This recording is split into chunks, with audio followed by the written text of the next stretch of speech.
I'll give you a corrected address. So we do have a fire in a one-story ordinary. Looks like it's about 40 by 125.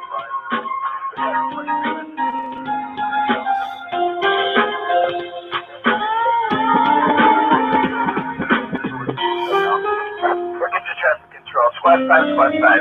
Over to 273, 273. Over the time 18, 18 battalion. With a 273, 273.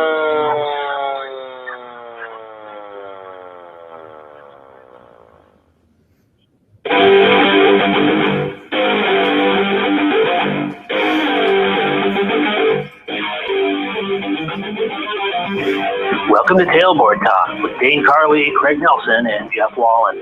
Every month we explore different topics of interest to you, our cohorts in fire and emergency services. So whether you sit back and listen, sound off on the message board, or call in live to be part of the conversation, we welcome you to join us in our mission to improve the fire service for those we serve and those we serve beside. Now coming to you live from the Great White North, this is Tailboard Talk on Fire Engineering Talk Radio.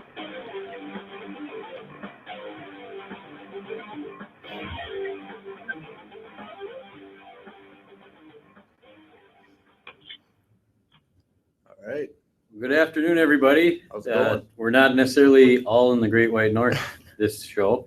A couple of us, Dane and I, are down in Indianapolis at FDIC International 2016. Having a great week so far. And Jeff is also with us, but Jeff is back home. Jeff, did you want to say hi? More or less. I'm calling in from Eagan, Minnesota, down in the Twin Cities, where I'm attending a little bit different educational event, an EMS Educators Conference for program coordinators and instructors down here. Cool. Is that just a one-day deal, Jeff? It's a day and a half deal, and they've got a huge EMS vendor show here as well. There must be 5 or 6 tables full of stuff that's right off the lunchroom. Like FDIC, but a little bit different, huh? Yeah, the scope is a little bit different, but it's working well down here and for the material we're looking to cover today. Well, been a great time at FDIC so far. We've Craig and I both presented our classes. Craig just finished, hence the suit and tie. Want to look good for our classes, and been great attending some of the classes. We got in on some good classes, and I think one of the best things I've run into is just talking to everybody from around the area. I mean, talking to Cynthia from Canada, we talked to Bart from Denmark. There's a guy from New Zealand in class, so it's really neat to get all these perspectives from all these different places. That's a big push that they've made the last couple of years, is the international aspect to it, and they have added quite a bit to that now. And so it's kind of fun to bring that new dynamic in and share different ideas. I was talking with Stefan Svensson earlier, and it was kind of funny. I was talking about how much it's been nice to hear and learn about what they're doing over in Europe. But then he also stressed, but it's also good for us to get over here and learn from you guys too. And I think that's the big take home of the whole thing, is that it's not that one's doing it better or right or wrong. It's that we need to share how we do things and maximize the best way to do things. I know, I'm talking to Bart. Go ahead, Jeff. Oh, go ahead. All right. We were talking to Bart before his class, and like Craig said, I mean, there's a lot to learn on both sides, and it's not entirely different problems. I mean, there are different specifics to each problem, but we still face, like Bart said, the fire's still hot over in Europe, and so it's interesting to talk to him. And one of the things that we were talking about was the building differences in building construction, and he said that U.S. building construction scares him like crazy because it's all lightweight wood frame compared to the building construction that he's used to, where it's brick and heavy timbers. It's what we would consider like ordinary construction is pretty common, and so their construction is a little bit easier to work with. But he said they park an engine in the street and it's closed because their streets are so narrow and their engines are narrow anyways. He said once you park one engine in the spot, it's closed that road. So it's interesting to hear some of the differences and similarities between the two.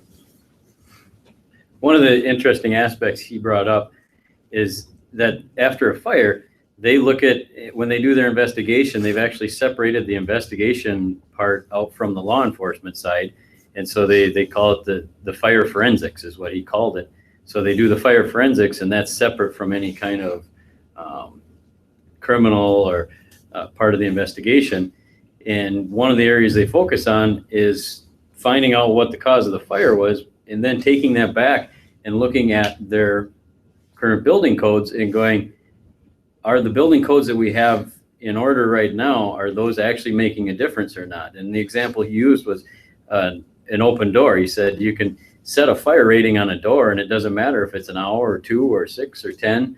If the people living in places don't ever shut the doors, then that doesn't make any difference or impact. And so they actually go back quite a ways, which it shocked me, and I really hadn't thought about that angle before, is going back and going, are the current codes we have, are they working? Are they not working, and why? Oh yeah, and it not only considers the code that the building was built under, but it takes into consideration human behavior. Because if the fire prevention or the fire safety message isn't addressing the behavior that people have when a fire happens, it doesn't matter how good of fire codes you have or how good of fire response you have, if the reaction that people have is detrimental to the outcome. So it was really interesting to listen, because it's something that we think of. I mean, I think in the US we think of it, we talk about it, but we don't study it and try to collect data on it to figure out some of those angles that we should be looking at for a safety message. Does that come from a federal push then? Is there an overseeing agency that works on that in Sweden? Well, he's in Denmark actually, and For Denmark? yeah, I'm not sure how that works. That's a good question. We didn't get a chance to ask him. Yeah. I do think I know we've been struggling with just issues locally on firefighter injury reporting, and that I know that the United States Fire Administration would like to see us using our NFIRS reports for reporting on firefighter injuries, but that's not necessarily a common practice in the fire service. And we realized we're not doing that either. So when a lot of the national statistics are collected, we know they're skewed because there's a large chunk of data that's just not getting reported in that fashion. Yeah. Well, that's we've talked about that. I mean, that's a very specific example, and it's a good one where we've talked about how do we collect that data in our own department. And to collect a firefighter injury that doesn't happen at a fire, you almost, because of the way everything's set up, you have to create a run so that you have a place to put that information, and it makes it a lot harder. It almost is it's a big hurdle because it's one more thing that has to get done to collect that information. So I mean, even something basic like that we have trouble collecting. And then you look at what Bart was talking about, how they've taken their data collection to a whole different level. It's, I mean, to commit an entire investigation to the human behavior part of it and how that mixes with the codes is amazing to me. Yeah. Yeah. I just want to take just a quick second here. We've got somebody sitting here that we got to get in on the show. She's sitting over there. She's too valuable a resource, and I know she's got a lot of comments on this. So we got to bring Cynthia in here. I just came to listen and heckle. No. I came to heckle. Come on over. They'd find my heckling much more entertaining. Picking on you is just sport for me. Well, it's so easy. It's so easy. Yeah, you know what? It's like cherry picking. Yeah, Really. that's the story of my life. It should really not be that much fun. No, I thought your comment was interesting.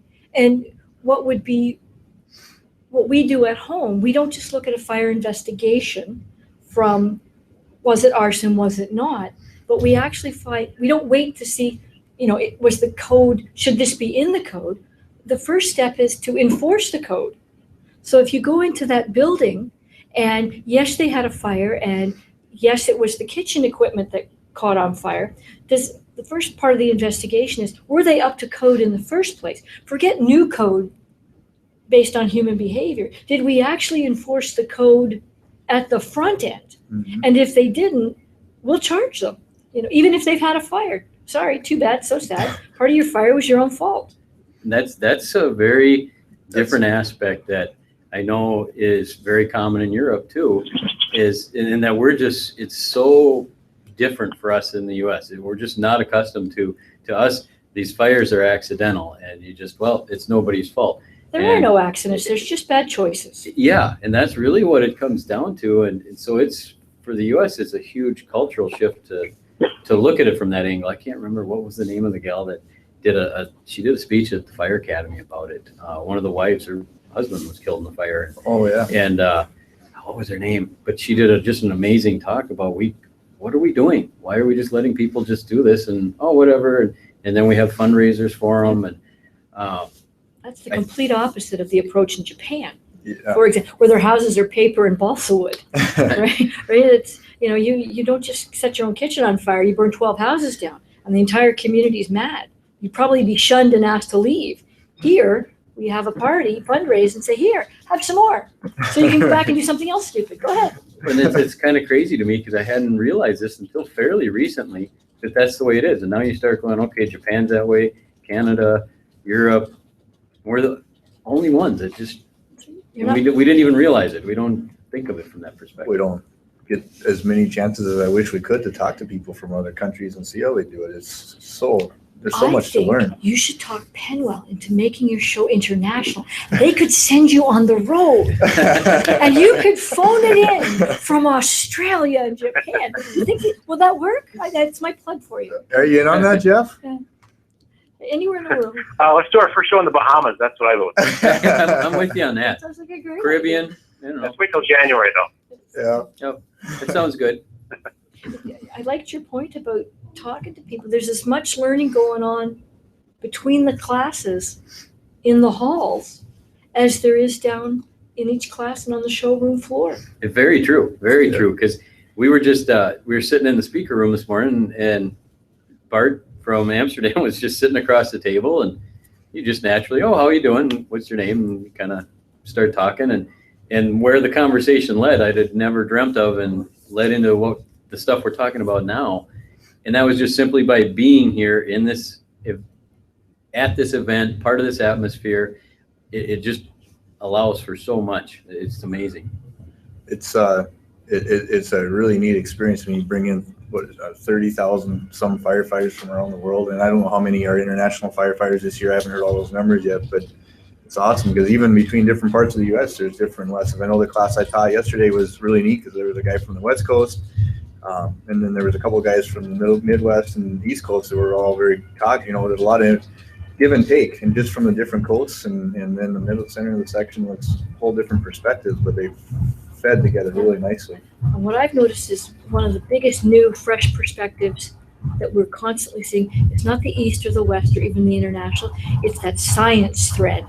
That's you're starting to see that science thread, whether it's flow path or whether it's the science for the thermal couplings in the rooms, or science is the new hot button, and it's impacting coast to coast, and everybody's talking about it. That seems to be what's uniting all sides. Yeah. And the science thread and the physics and the stuff that Kerber and some of those guys are doing, the Dravsky, it's really starting to become not new, but it's the language everybody's starting to speak. It's rapidly becoming the new jargon in the fire service. Oh yeah, well, what's your flow path doing? Oh really? I don't know if I know you that well. That's the one thing that everybody seems to be jumping on, no matter where they're from. And rightfully so. It's kind of, I hate to say it's about time, but everything takes time. Change takes time. If you're going to do something right, it takes time to do it right. It's really exciting to see that merger, like you're saying, and not just, well, this is what it is because I have a hunch or I have a gut feeling about it. We're actually basing our decisions on science, which affects our safety. So our safety is impacted by science, not a gut feeling or gut reaction. And that doesn't mean that experience isn't important, but it means that we need to back experience up with data and research. Maybe the science is backing up some of that gut reaction. Yeah. I think you've seen more progress in our 150 years unimpeded by progress. We've seen more progress on safety and tactics and related items in the fire service because science is being embraced. It's not just the outlier topic at the conference. It's embraced throughout everybody's presentations. Well, and the other part of that, the part of the conversation I had with Bart that was really neat is he would reference a study that they did in Europe, different places, but that he could compare them to the studies we've done here in the U.S. And I think it's really nice when the science is, you're doing science in two different parts of the world, right? And they're kind of coming up with the same things, and that really reinforces how reliable that information is that we're getting in a lot of ways. I think you're 100% right, and it's really scientists have traditionally collaborated. That's what they do, right? If you're not a good scientist if you haven't collaborated with others, and you're not a good scientist if your study can't be replicated over and over and over. That's That's the hallmark of a quality study. Your results can be replicated. They're used to that. We're not. Well, and the other aspect that brings to it that I think we're seeing is, at least in the past, my experience has been, we very much want to do something or not. And this is right or this is wrong. And so we look at a procedure or process. So take a ventilation, for example. And we've told this to our people. You know, He's chosen to go there. Positive pressure ventilation is a good thing in the right place at the right time. Well, all they hear is, we're doing it. And so then they're going to do, well, no, that's not what it's about. Or you say, no, you shouldn't do it all the time. And then they take that as, we're not doing it ever. And that's what I hope this research is leading to, and I'm starting to see it and feel it out there, is that, well, in Europe, they use a lot of the high pressure, low volume. Well, here we are on the opposite end of the spectrum. It's not right or wrong. It's different situations, different building construction. That's right. And so you have to do the things that work for you in the right situation. Look at the building construction, look at what you're trying to accomplish, and then use those tactics and equipment. Look at your staffing. Exactly. The right way to go really might be ventilate the heck out of it. Maybe not, but I mean, but if you've got 3 guys, it's the wrong way to go. Opening it up, why don't you throw gasoline on it? Have a nice day. Bring the marshmallows. Have a team party. And it comes down to using it. I think it's really neat because it gives us all this information. And as long as we don't try to get locked into, we're always going to do this or we're never going to do that, and we use the head on our shoulders to assess the situation, like you said, and pick the best tactic or the best strategy for that situation, whether it's staffing or ventilation or whatever it is, you pick what works for the situation you're looking at instead of saying we're always going to do this or we're never going to do that. But both of what you said makes perfect sense if people are educated in the choice. How many people, training time is limited. They learn one application. They learn one way to do it, and there's no alternatives. If you're in a big city fire department, okay, maybe you can go to more fires. But I live in the boonies. The chances of us getting into a house with that length of time of travel is different.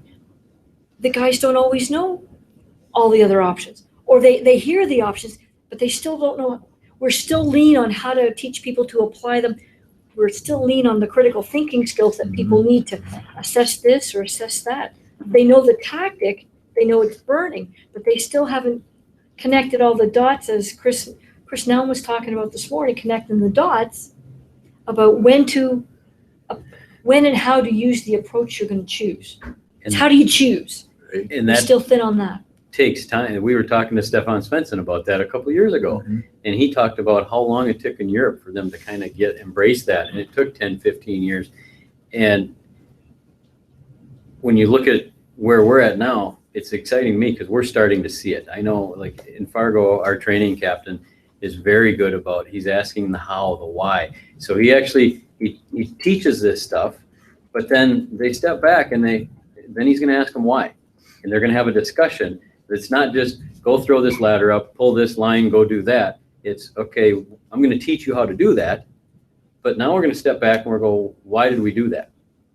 People need a why. That makes the education easier for them to absorb if they understand a why. We had the same conversation with some guys from Palm Beach, Florida on Tuesday or Wednesday. Why are we not succeeding in teaching these guys the basics? Why are they only learning one? And the conversation came back around to, maybe you're at the wrong basic. You need the basic of the basics. That presentation by Steve Kerber was awesome, but you looked around the room and you saw he's talking about high pressure, low pressure, and this is the physics of this. How many people in that room didn't understand physics, high pressure, low pressure? They don't understand high pressure, low pressure when the weather front comes in, much less how it works in the building. And then he's talking about the math and the geometry, and the look on people in the room. I didn't do fire service so I could do math. Maybe we need something. You just got to wonder how far back the front end you actually have to go. Yeah, it's a very good point, because for a lot of us, that last time we saw or heard any of that was high school. Right. And high school physics doesn't get into a lot of the stuff that we work with when you talk about fires and ventilation and flow paths and all of that. The only math I remember now is F.O.O.L.S equals CQ squared divided by 100. It's like one math formula for friction loss, and other than that, I'm lost. So great was rote memory. So there's been lots of interesting stuff this week. So Yeah. now how do you sit back and which thread do you pull? Which thread do you pull to follow? Because you can't go to all the classes. No, you can't. And then the more you sit there, the more you learn, the more you realize how much you don't know. Yeah. And where do you start to take something back to make yourself better and make your department? And I think really when you hit that point, that's when you really start learning. When you get comfortable with the fact that I don't know everything, I'm not gonna. So I'm learning how much I don't know. Here's Jeff still hanging out there. Anything to add, Jeff? Oh yeah, I'm just taking it all in from this end of the phone, brother. You're just writing copious notes. Yep. I think we have just a couple minutes left. 5? Okay, good. Can we pick on Craig for the last 5? Absolutely. As long as it's not me. We haven't done that since the beginning of the show. Yeah. I don't have women's deodorant on. Yeah, but you still smell good, so that's okay. That's what I'm going for. That's what you're going for. No, you didn't have to tell them that. It's better to poke you with that in the background. It's better to poke you. I was just going to let everybody in on my new secret. When you present here, you learn that, your evaluations are a very important part of the whole thing. So I've learned that if you get into the classroom early and you get those doors, you got to take your sign down on the way in. You get those doors closed and shut and you grab that big stack of evals. You just take an hour and 45 minutes and you just write evals. Fill those puppies out. That's right. If you get them done soon enough, you might even catch a little bit of a nap. Anybody ask how your class went? It went great. It's great. Everybody loved it. Nobody complained. That's great. That was really good. So you're done. Your class was today. Yes. And your class was yesterday. Yeah. Interesting Yeah, stuff. you're I'm completely done? I'm completely done. But I was smart. I got mine done Monday. Yeah, you did the longer session. Yeah, I had a 4-hour workshop on Monday. So I got done. So once Monday's done, the whole thing is just all about learning and networking for me. It's great. Would you mind talking a little bit about your presentation? Because it sounded very fascinating to me. and I In would 3 love to minutes? hear it. Just give us a taste of it. Yeah. So we talked about human behavior and positive psychology. And a lot of it was how to deal with people in the firehouse as opposed to on the fireground. There's lots of great stuff on the fireground. If you remember back in the old days, you're too young, but you might remember, Dane. Oh, come on. Yeah. It's the classes. They make me look old. We learned about, from an evolution standpoint, flight and fright. You're over here, you're scared. It goes back to evolution, run from the saber tooth, blah, blah, blah. And as time goes by, it puts off threat signals in your brain. That's what it's meant to do. It's meant to make you run faster, not think smarter. And we're all very familiar with that side. The other side of that coin is the reward system. Your brain is geared to reward. And that's why people who make salty, sugary candy and chips know the exact combination of fat, sugar, and salt to hit the brain because the chemicals for the reward system. But the same threats or the same stress reaction that you used to get from running from the saber tooth, people now get on a daily basis because we've had a certain amount of evolution, but that hasn't changed. The threats that go off in your head now are the threats to those higher order Maslow needs. You remember the pyramid from school? Yep. The top of the pyramid is all your self-actualization. So people are going to get the same kind of stress responses, maybe not saber-tooth in your face, but they're pinging their stress buttons when you impact their sense of fairness, when you impact their sense of security, when you impact their sense of autonomy. Those are all the higher level order things that are important to us, but they still react from a reward or a threat perspective exactly the same way they did when you were running from the saber tooth. So we talked about that, and we talked about if you've got a group that you're not making headway with, or one particular individual in this case, perhaps somebody's been pinging their stress buttons, and maybe it's you, And in Probably. right? And in the fire service, let's face it, it's sport for us. Why did you join us? Was to hit That's right. We will poke a bruise till it bleeds. But is that really the most conducive way to get work done, or to get people to get along in your station? Is that really what you want to be doing when you're the captain responsible to make sure everybody on your crew learns? So we talked about different ways to reduce the pings on the threat side, but what you could do for the reward side. And unlike, the candy companies, you cannot give everybody on your crew, money, chocolate, and sex. But you can hit the reward buttons, and they tend to be things that reflect autonomy and, their sense of fairness and their sense of confidence. So we talked about that in obviously hugely more detail, but That's awesome. there's your 3-minute warning. Yep. Okay. Well, that sounds like a great class. I would actually could have been down, but I couldn't make it. So. Yeah. Well, Jeff, I think we're telling us to wrap up here, and Ron's chomping at the You bit. can't here. wait to get in Yeah, here. he wants to move at us. Hey, we're gonna talk about money chocolate. Usually we know. You guys can stay if you want. Usually we know our show is just about over because we can start hearing Ron in the background. We didn't hear him yet, so it's throwing us off. No, he perked What'd up when he What'd heard, you say he heard about chocolate busting? sex. Chocolate and sex. We want to thank everybody for listening to Tailboard Talk again, and maybe Yeah. even for the next group here. It was a great time. Thanks for joining us, Cynthia. Thanks for Thank calling in, Jeff. You betcha. There's a good old Minnesota you betcha. Betcha. Yeah, sure.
where we talk about safety, survival, and other things.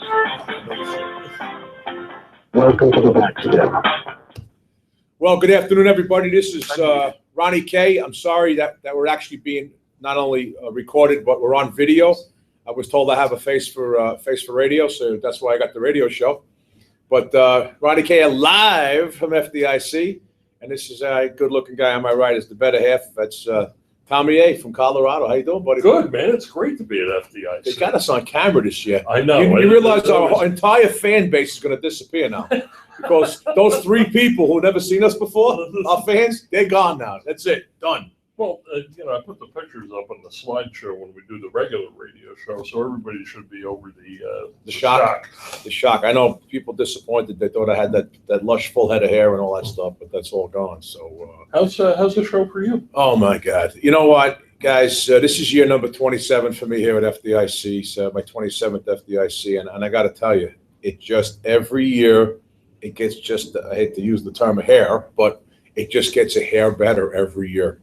There seems to be, for me this year, there seems to be a little more energy and a little more electric in the air this year. I don't know why. You know, we got intruders, got people coming into the show. Hi, guys. What's going on? We were supposed to meet somebody here for a show, but they might already left already. Was it? Craig and me. Yeah, they're done. They're done. You want to come on our show? You're more than welcome. All right, we're good. Okay. I'll take a black coffee and a brownie if you get a chance. Thanks a lot. So I think there's electric this year. I just feel some sort of, not that it's not electric every year, but it just seems to be more electric in the air. It seems I'm hearing the word brother a lot. It almost takes me back to 2002, the year after 9/11. The air was so thick with what it was sadness and there was healing and all that, but there was an electricity that was everybody called everybody brother and how you doing, and I don't know. I feel the same for some reason. That like it all came back for this year. And it might be. It could be the opening show yesterday and this morning's general session. Of course, Bobby gets all fired up. Note to Penwell, Bobby needs to switch to decaf. Okay, but he's always got a great message. And the keynote speakers were terrific, and I think all of that just wrapped up into one. And I guess also as you get older, you have an appreciation for the finer things in life. Well, I gotta steal your analogy that you gave me a couple of years ago, and obviously I'm not as tenured as you are coming to this thing, but still a lot of years. But it's like the family reunion. It is, and you know what, Tom? There's something to be said for that because we only see certain people once a year, and it's here in Indianapolis. And if they ever move out of Indy, I don't know where the hell they're going to go next because. They'd have to take over Disney World and just shut the gates. How cool would that be? If they had FDIC at Disneyland, let's say Disneyland in California, but it was just us, But it is a family reunion, and it's just, there's so many people that we know because we've been around longer than 15 minutes, and just once a year we get to see them here in Indianapolis. So it's a family reunion. It's a learning experience. They just opened up the show. There's a zillion square feet of show this year, and of course it goes from here and bleeds over to Lucas Oil Stadium where the rigs are. Some more rigs are, and I don't know, man. It's cool.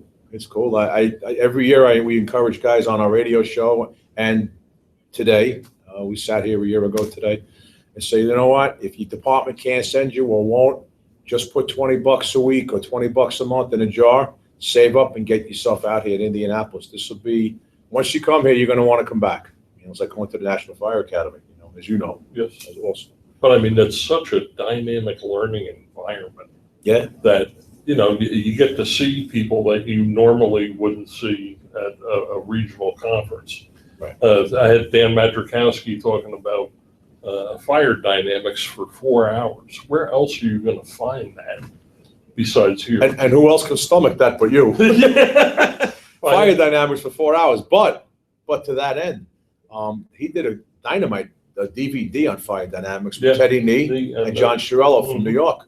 And if you guys haven't seen that fire dynamics, it's fire science, fire behavior 101, but with some live and they put their spin on it, and you got the scientist and you got the thinker, which is Teddy Nee, he's the thinker, and Chiarello is the tactician out there in New York City. So between it is Chiarello, isn't it? Ciarello? Yeah, that guy from New York. The guy from New York.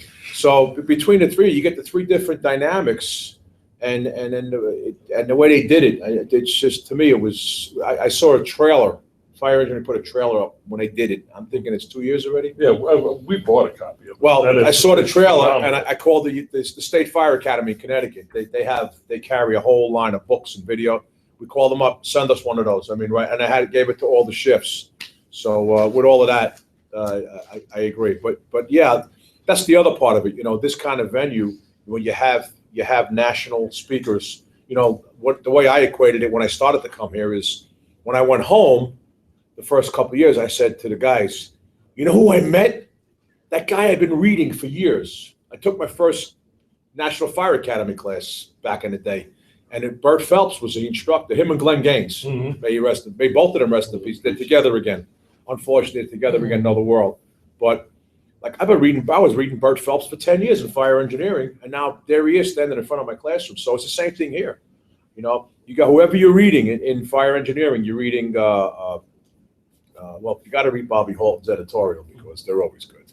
Well, the conversation I had with Glenn Corbett this morning, it's just classic. I mean, I just got done wrapping up a building construction class. We're using the 5th edition of Brannigan's book, which basically Glenn has taken over. Right. But I'm reading the chapters in that, and I can hear Glenn's voice. It's like the audio book without audio. That's right. Well, and that's the neat part. When you kind of read a book or an article, and you've met the guy. I mean, and after I met Tommy, I met Tommy Brett in 1987. I wrote my first article. He was the editor at the time. Okay, that's before they asked him to leave because, never mind. But he was the editor at the time, and anything I ever read after meeting Tom, I can hear him talking to me. So it's kind of neat. So for these guys to come here and to meet the current authors of the day, whether whoever it is, whether it could be Salk, Lasky, Canterman, whoever it is. Then you have the face to the name, and you have the voice to the book, same thing. And when I read Salker's first leadership book, he was talking to me the whole time. It was like having the audio on while I'm reading it. I could hear John kind of narrating it. So it's kind of cool.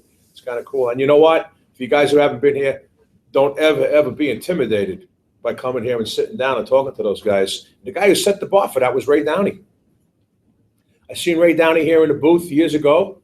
In the 90s, if I talking to the chief of Los Angeles, city of Los Angeles, walk by later on, he's sitting with the chief in Chicago. You walk by later on, he's sitting with a 20-year-old volunteer fireman from Arkansas, giving that kid the same half hour that he gave those other two guys. That was the beauty of Ray Downey, by the way. But he kind of set that pace. So everybody's approachable. Everybody, you talk to anybody and everybody, the guys from the big cities and stuff. They're here to share. If they weren't here to share, they wouldn't show up. Absolutely. Hey, if you want to call in, we got a number. 760-454-8852. 760-454-8852. That's a regular number, Scott. That's magic.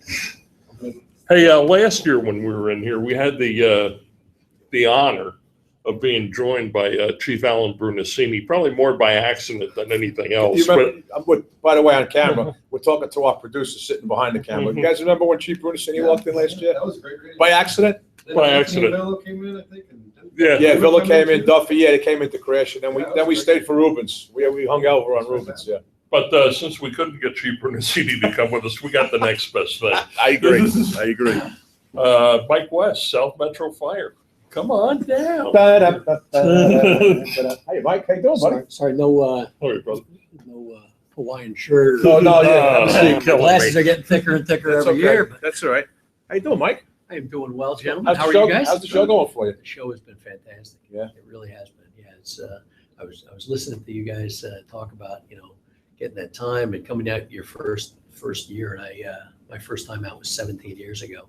And I happened into a little roundtable discussion at one of the local establishments that serves alcohol and adult beverages. Adult beverages. And it was Tommy Brennan and Dave McGrail and Andy Fredericks, oh, wow. Pat McGrail and George Goldbach and some of our old friends. And same thing, you know, it was the class after the class. And you remember that night vividly, right? I could tell you every Word for word, right? Word for word, every sentence. And I can remember this very intimidating moment where Tommy Brennan and I, you know, the round table is here, and I felt like I was the fly on the wall watching this. And Brennan looks around, he says, "What do you think, kid?" I don't have a thought, sir.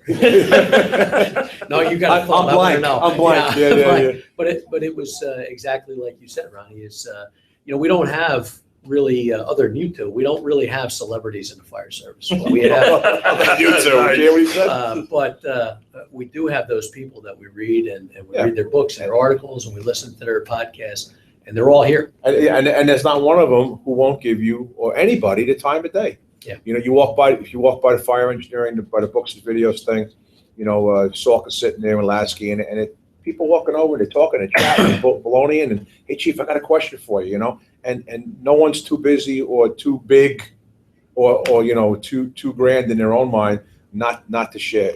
If you're not going to share when you come here, you don't come. That's what it's about, you know. Right. And it's kind of cool. Speaking of sharing, you did a class on Monday. You want to talk a little bit about You had that? well, Tommy had the guts to sit in on my class for 4 whole hours, which is amazing. And I'm stealing all your material. Oh, So what's the fire service motto, guys? We steal with pride, right? We steal with pride. That's us. My class was safety leadership. As some of you guys may know, I've been teaching leadership for a long time, just good old leadership. And I also am a safety advocate. As you know, I work with the fallen firefighters and just firefighter safety is my thing. And 2 or 3 years ago, we started a new officer program in Connecticut. We run it once a year. It's a week-long program. And I just took my safety stuff and my leadership stuff and put it together, came up with a safety leadership. Very creative. I took safety and leadership and made safety leadership. That's why I'm a creative guy. But really, the crux of it is, you know, you come here to learn, or you go to class, you go to school to learn, you know. But to me, even not, you know, I go to school, and people say, "You still going to school? You have so much." No, you have to keep going, because when you think you know it all, you're done. So even if you sit in a class and you might have been there before, you heard it before, you know the subject dramatically, something's going to pop. So I always look at teaching a class like that as, it could be a review, it could be, but one thing that's going to come out in the class, and that guy or gal is going to sit there and say, "I got my 4 hours worth just now." And it might only be one thing, one change they might make. So you never come here professing to know everything. You never teach professing to know everything. You come here to give your point of view on how you think it works and how it works for you. So I kind of talked about, we did a little law and regulation, you know, a little OSHA and a little NFPA, you know, but then talking about from the firehouse to the fire ground. It starts in the firehouse, you know, slips, trips, and falls, guys, you know, wet floors and all of that stuff. You know, it's all inclusive. We're going to take care of our people. We're going to take care of them from the giddy up, from the beginning. You know, I think that's one of the things I enjoyed about going through Blue Card is I was looking for the safety function, and they're like, well, it's everywhere. It's embedded throughout the program. I'm sure it is. And Mike, I was going to ask you, you do a lot of new company officer training, you do a lot of new command officer training. How have you factored that safety portion into that? It's a lot of that. It's embedded within that. It's what Rich Gasaway talked about for 4 hours during his class about situational awareness. And his point was, you know, I could talk about it for days, maybe weeks, about situational awareness. But you've got to sprinkle enough situational awareness and enough safety through that entire training program. Right. So much. And I touch situational awareness on Tuesday, but what I talk about is the safety thing. It has to be it's embedded, and I talk about coaching and safety cues, and there's another word I used about the injects. I used the word injects. I said it's safety injects. No matter what you're talking about, you know, at the kitchen table, in the back room, or out on the floor, or wherever you're training, it's the little injects, and it's the little reminders, you know. And what I'm not famous for in the world, what I'm famous for in my fire department is every night when I leave the firehouse, guys, have a good night. I'll see you in the morning. Be safe. And the be safe, it's automatically there, you know. And when I left my last command after 5 years, you know, I said, hey, it's the last day I'm here. I says, what do I say every night before I go home? And they all yelled, be safe, you know. But it's ad nauseum. It was just like we tried to get guys to buckle up. Yeah. You had not buckle up, buckle up, buckle up, buckle up, and until it becomes, you know. And I've been to places where they didn't have a backing policy. I said, stop, time out.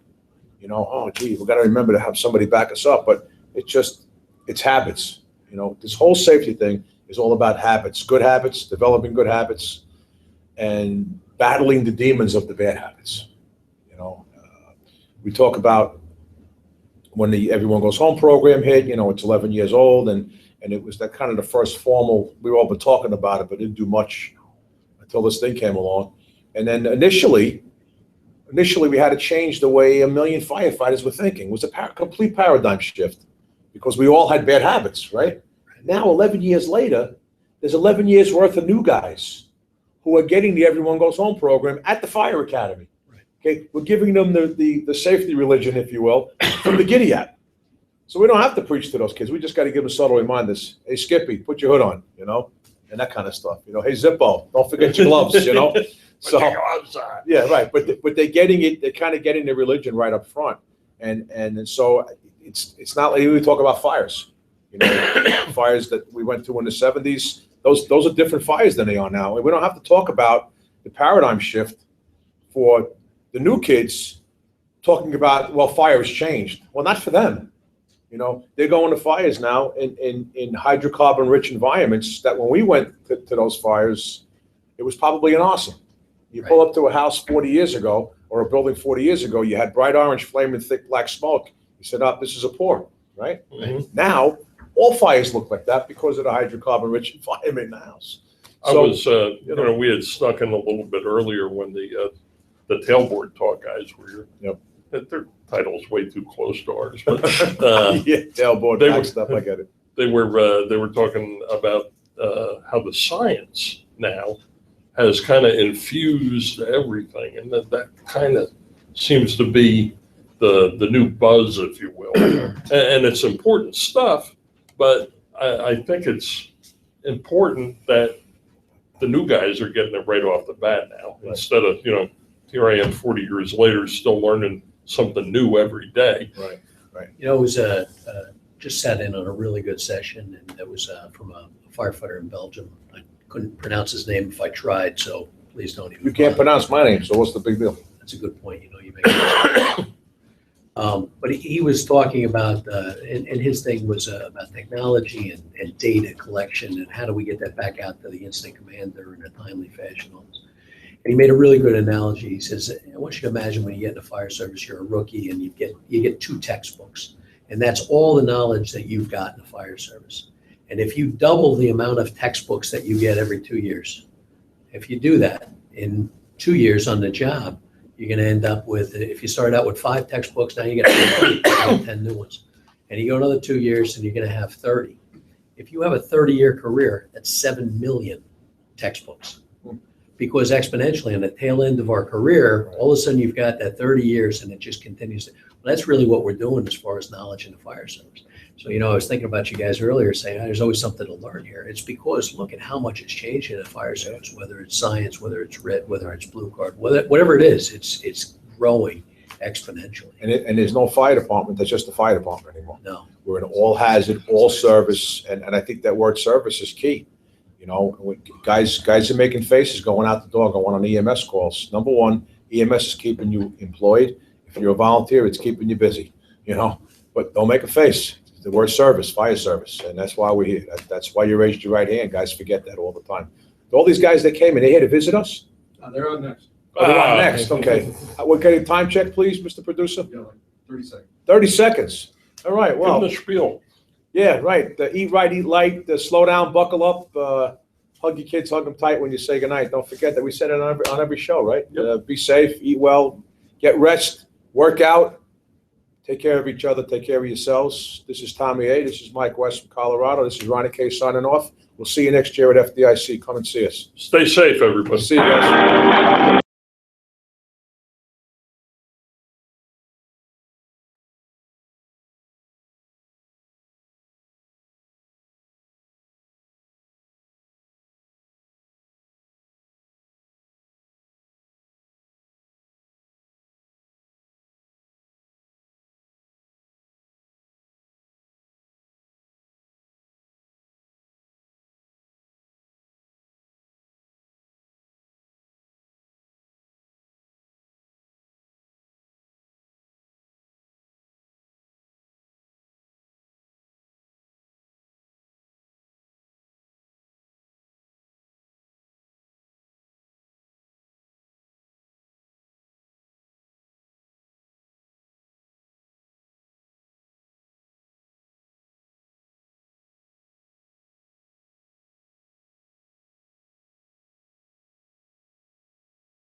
Each host will share experience, knowledge, and expertise regarding their years in the fire service, allowing you to call in and speak with them live, an experience you can only find on Fire Engineering Talk Radio. So thanks for joining us. Enjoy and stay safe.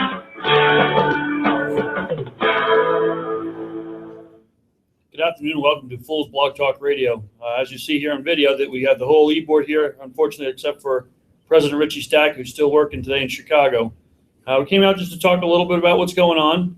I'm Vice President Bob Foss, and we'll go around the room. We have one of the founders, John Bart Simpson, here. We have our merchandise man, man, myth, legend, Lee. Then we have Robbie Mitchell, our webmaster. I got Chris Bedenrack next to me, our treasurer. Then we got Ben Flegel, secretary, and we got Robbie Fisher, our training trustee. So we just come in to talk a little bit about what's going on, our week here. Welcome everybody to FDIC 2016. Indy Metro F.O.O.L.S and their support staff put on a great bash last night. We had a good time, good turnout. They did a great job.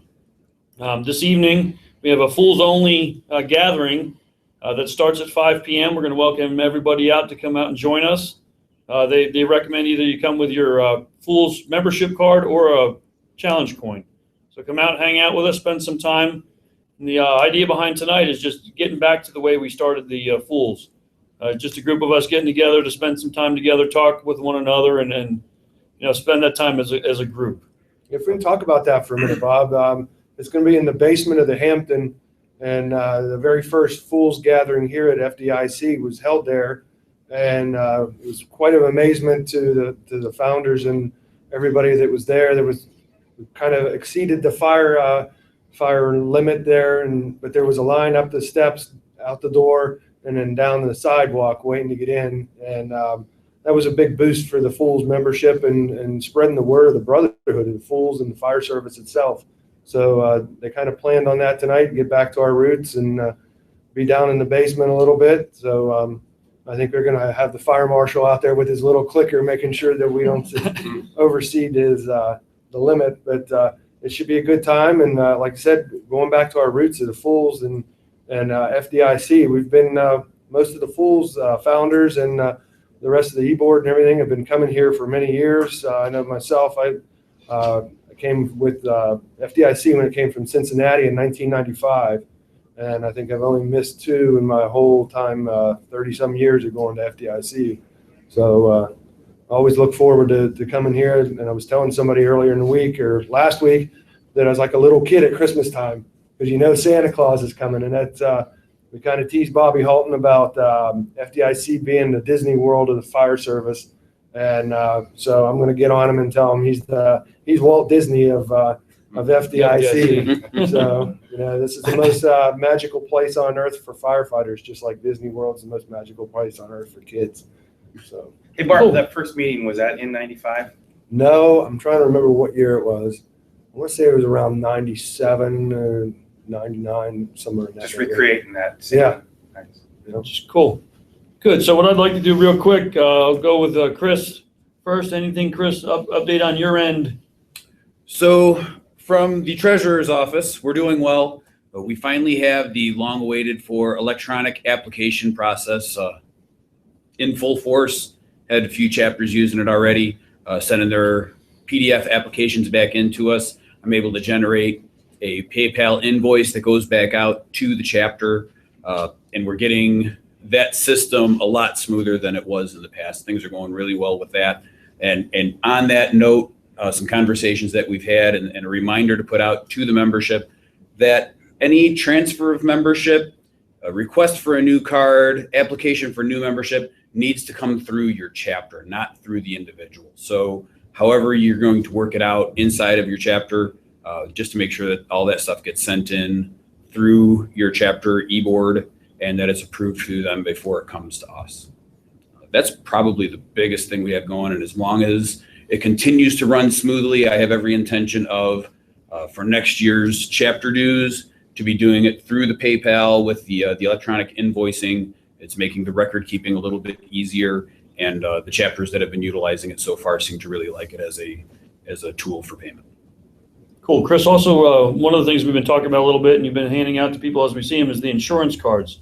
Running into an issue with a lot of addresses out there. If you are an active F.O.O.L.S member right now, it is imperative that you maintain your current mailing address, email address, and phone number, department affiliation and rank, with not only just your chapter, but make sure that that information funnels its way back to the international. Every other year, we send out insurance beneficiary cards. I have received to date about 716 of those back because of a bad address.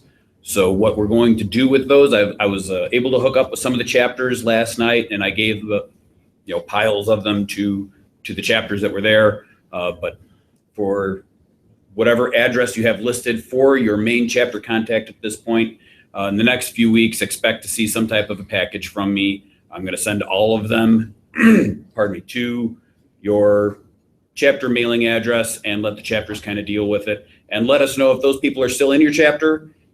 If they are, what their current address is, so that we can send this stuff out appropriately next year. Awesome. If you need to change it, you can go to the website. It's on there. It's easy. Fill out a couple blocks, and it goes straight to Chris. Cool. Real quick, anybody interested in obviously calling in, we are here. The guest call-in number for this this talk show is 760-454-8852. So don't hesitate. Feel free to call in if you wish to. What do you got, Ben? Anything from your end of the couch? Well, Chris and I are two different sides of the same coin. So You guys have the same mustaches. we yeah. Enjoying. Oh, geez, I made a thought, right? And Rob. All right, try it now. Stop. The death benefit card is very important to fill out and get back in. As Chris was talking about, this week I'm dealing with that situation with a fool that has passed on in accidental circumstances, and it's important that his family gets that benefit. It's a small benefit, but with funeral costs being what they are and all the different things that take place, it's very important to get everything we can to that family, and it's something the fools have to offer. So make sure your membership is keeping that address up to date for us. And as Rob Mitchell mentioned, you can go on the chapter website, or you can go on the international website and find the chapter information, resources, and you can update your address there. Also, want to just send a thanks out to all the guys that came up to us last night at the Brotherhood Bash. We had a great time meeting people that we've been emailing with and talking to on the phone, and folks that live in very small towns all across the country. And it's a pleasure to meet you and have a chance to put a name to a face. And I just want to remind everybody that Chris and I are here for those administrative problems to help you figure out leadership issues and sort your e-board out, because it doesn't come naturally to everybody. But give us a holler, and we're right here. We're happy to help you. Chris and Ben, maybe you can update us on status of membership. How many members do we have now across is it still across the world? It's still across the world. We still have the Europeans are in force over there in Belgium, and they have multiple countries involved, Germans and French, but it's all under one chapter. Basically, we have the folks up in the east coast of Canada, and we have. I was approached yesterday by a group from South Africa interested, so I gave out a card yesterday for South Africa. Yeah. So awesome. Cool. Yeah. But also, we're at 7,000 members. We're just shy of 7,000 active members right now. The entire membership over time is up to 17,699. So we're cruising right along, 165 chapters, and that's. We still have some chapters in the wash right now getting set up, so we'll be around 170 chapters very shortly. Cool. We got Robbie. Well, as your training trustee, education trustee, we've got some training that's going to be coming out. We've been working hard to try to come out with something cool. What we're going to do is after FDIC, we're going to unveil a training challenge. So a couple years ago, there was the cold water challenge that was going on, or the ice bucket challenge for ALS, and during that time, they made several hundreds of millions of dollars for ALS. And one of our brothers from down in Texas, Zach King, the 2015 Fool of the Year, International Fool of the Year, he had this idea and he really tried to get it off the ground during the Ice Bucket Challenge. He was trying to do a training challenge along the same concepts where he would do a little training video on it. He would call out a few brothers or sisters and then he would send it out. And if they didn't respond back, then they were going to give a donation to their charity of choice. So what we're going to do is we're going to do that same training challenge. I'm going to probably unveil it sometime in May.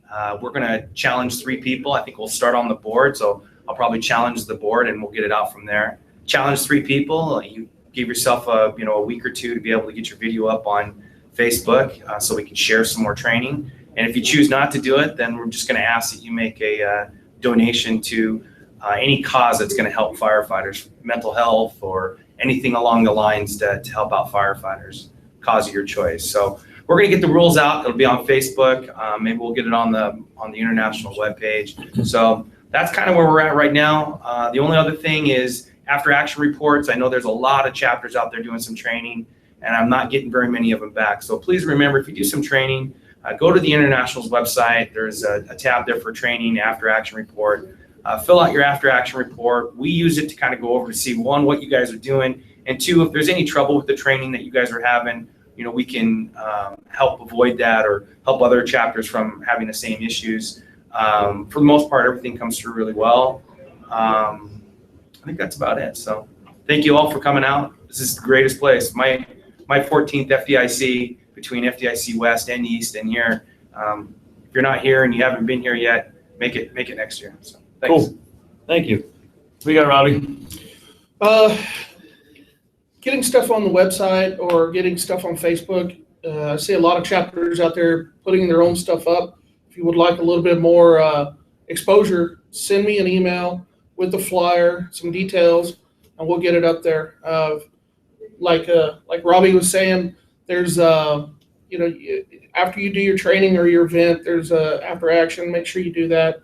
We'll do whatever we can do to help you get your brand, you get your chapter out there. But let me know. So you can contact me on Facebook or you can email me, whichever you want. Cool. Rob, that brings up a good point about chapter addresses. If your chapter email or your contact information that you want interested prospective members to contact you through that we use on the website for the located chapter map, you can make sure you use that update form, and the first thing we do is get it to Rob, and he can update that address. A lot of folks try to reach you, and that address ends up not being accurate. So, absolutely. Good. Lee, other than the hiccup that we had getting merchandise here, unfortunately, for all those people out there looking for the new F.O.O.L.S merchandise for 2016, we had a problem with the stuff never got here. But you want to talk about we have the new coin and also the Fool's Care sticker is the new. Right, we had the new coin that just came online yesterday. So if you want to order it, I'll be shipping them out starting as soon as I get home. And we then also offer the Fool's Care sticker it's got the 1-800 number on it for the PTSD. Yep. And they're sold in increments of 10, 25, 50, and 100. It's not a profit thing. We're just trying to get the word out and the phone number out for anybody that needs help. That's a number to call. And those also were going to be sold last night, and they're with the lost merchandise also. So that'll be back home by Tuesday, and I'll ship those out as soon as you start making orders for that. The new coin is online. Like I said, it's $20 a piece. It's an updated international coin. It's colored now, diamond cut edges. It's a little bit bigger than the original. And myself and President Stack worked on it for quite a few weeks to get it the way that we both agreed that we liked it. So it's a real nice, sharp coin. You can see the pictures online also now. Good. All right. The other thing I could think of offhand is the 2016 convention's coming up here pretty quickly. We recommend anybody interested in hosting a convention. We're looking at 2018. We need to have that here within the next couple of weeks, but in June is the 2016 convention. If you haven't registered yet, Sorry, July. My bad. If you haven't registered yet, get your registration in there, and we look forward to seeing everybody out there. Anybody else? No, everybody have a good FDIC, and I know it's going to take a week or two for everybody to recover. It's usually a long week, and it flies by. But like we're here, it's Thursday already, and it seems like we just got in town. So the brotherhood is definitely alive here at FDIC. Thank you, guys. We'd like to thank Wright Rescue Systems for sponsoring the show, and look forward to talking to you soon. Leather forever.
Okay, Chris, I'm going to talk for a few minutes before introducing you, okay? Can you not hear me? Ricci traffic control, squad 5, squad 5. Over to 273, 273. Over the Battalion, 18th Battalion. With a 273, 273. Unmuted. Good afternoon, everybody. Welcome to Fire Engineering Blog Talk Radio.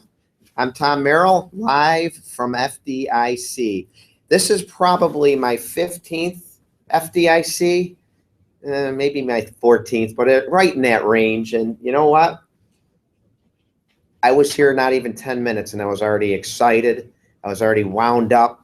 I was already fired up to go back home and reconnect with all my firefighters and pass on the information I've been learning, and just networking with some incredible people, and delivered my presentation to Professional Volunteer Fire Department in a 4-hour class that allowed me to meet and connect with so many people who share the same concerns I have, brought other challenges that they're facing to me, and challenged me with going back home and looking into these challenges, looking into their concerns, their problems, seeing if I can help work on solutions. Maybe I'll talk about some of those problems on a future show. Maybe I'll bring some of those people on a future show and we can talk about it and invite you to call in, because you might have some of the answers. I don't pretend to